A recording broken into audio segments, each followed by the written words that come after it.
Tonight, we're going to a magical land, far, far away, where sparkling rivers flow and mountains touch the fluffy clouds. In this land lived a dragon named Sparky. Now, Sparky wasn't a big, scary dragon. He was a young dragon with shimmering green scales that glinted like emeralds in the sun, and his eyes were the color of warm honey. But Sparky had a big problem. He was always hungry.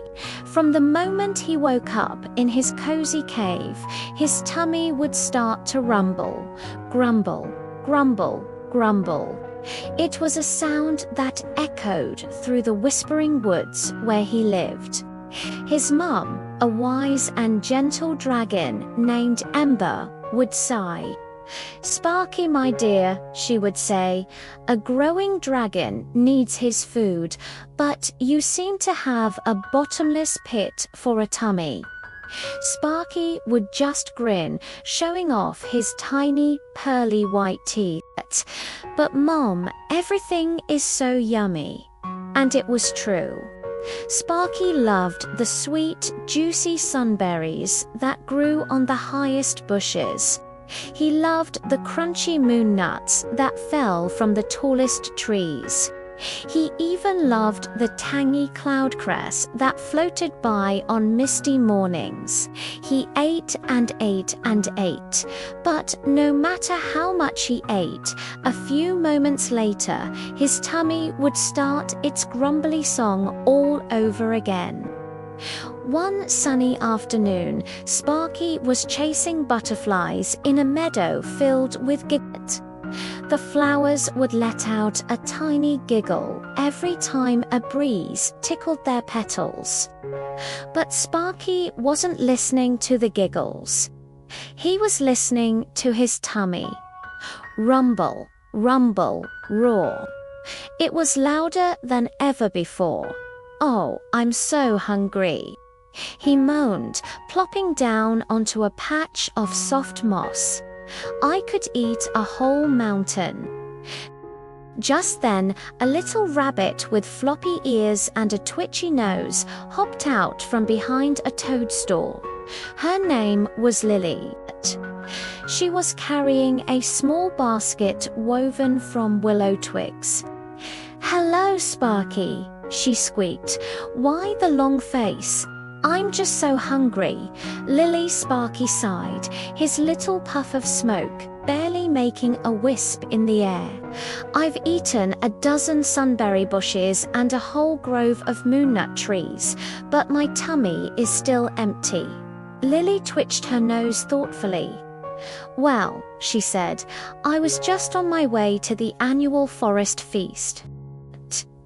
All the animals are bringing something to share.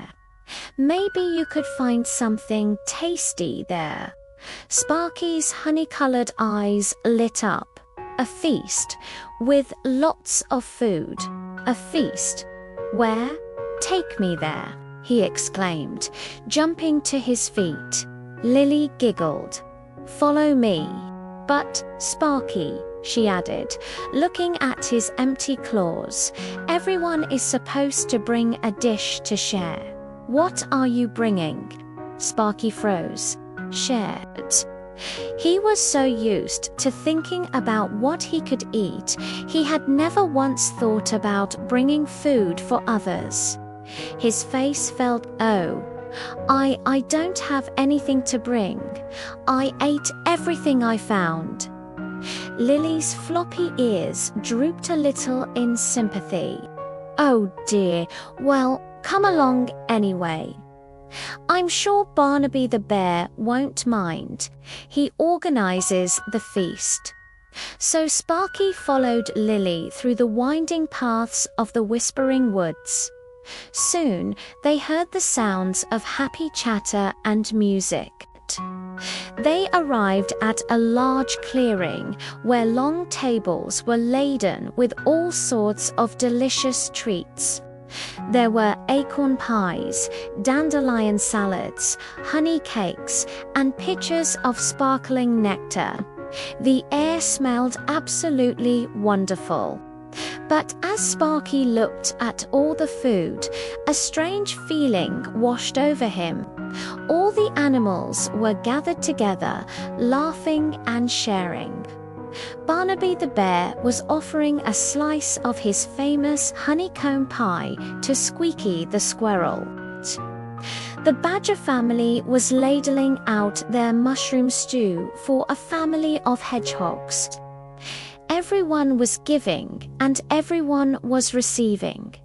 And Sparky ... he had nothing to give. His tummy rumbled again, but for the first time it didn't feel like just hunger. It felt empty in a different way. He watched as Lily placed her small basket on the table.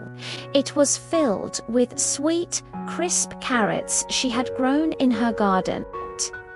She offered one to Sparky. He took it, but he didn't gobble it down like he usually would. He nibbled it slowly, watching the happy scene. Barnaby the bear, a large and jolly fellow, with a kind smile ambled over. "Welcome, little dragon," he boomed. "I don't believe we've met. I'm Barnaby. Come, help yourself to some food." Sparky shuffled his feet. "Thank you, Mr. Barnaby, but I didn't bring anything to share. I ate everything on my way here." Barnaby chuckled, a deep, rumbling sound. "Ah, a classic case of the hungry dragon syndrome. I've seen it before.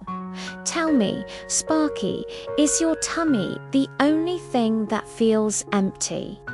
Sparky looked up, surprised. How did the bear know? He nodded shyly. "My heart feels a little empty, too," he whispered.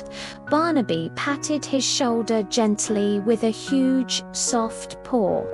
"That's because sharing isn't just about food, little one.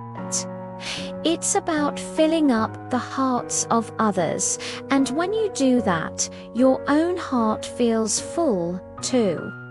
The best feasts are the ones where everyone adds a little something of their own." Sparky thought about this. He thought about how happy Lily looked when she shared her carrots. He thought about how everyone smiled when Barnaby offered them his pie. He wanted to feel that way too. "But what can I do?" Sparky asked. "I don't have any food to give." "You're a dragon, aren't you?" Barnaby said with a wink. "You have a very special talent." "A special talent?" Sparky thought hard. He could fly. He could puff a little smoke, and he could ... breathe fire. But fire was dangerous.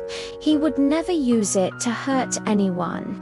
As if reading his mind, Barnaby said, "The logs for our bonfire are all damp from the morning mist. We can't get the fire started to keep us warm as the sun goes down. And I was hoping to roast some chestnuts." Sparky's eyes widened. He could help. "I can do that." He chirped excitedly. He trotted over to the large pile of logs in the center of the clearing. He took a deep breath, puffed out his chest, and blew a tiny, perfectly controlled flame right onto the kindling. Whoosh! A beautiful, warm fire crackled to life. The animals all cheered, hooray for Sparky. They gathered around the warmth, and Barnaby brought out a bag of chestnuts to roast. The delicious, nutty smell filled the air. Sparky felt a warmth spread through his chest that had nothing to do with the fire. His heart felt full and happy. Lily hopped over and gave him a hug. That was the best contribution of all. That evening, Sparky ate with his friends. He had a slice of pie, a bowl of stew, and a juicy roasted chestnut. And a funny thing happened. He felt perfectly full. His tummy didn't rumble or grumble for the rest of the night. He was satisfied. He had discovered that the joy of sharing was the most delicious treat of all. It filled not just his tummy, but his heart too. From that day on, Sparky was still a dragon with a healthy appetite. But he was no longer just the hungry dragon. He was Sparky, the helpful dragon, the friendly dragon, the dragon who knew that the best way to feel full is to share what you have with others. And now, my little dreamers, it's time for you to drift off to sleep. Close your eyes and dream of sharing your own special gifts with the world, just like Sparky. Good night, sleep tight, and dream sweetly. We'll be back again soon with another story.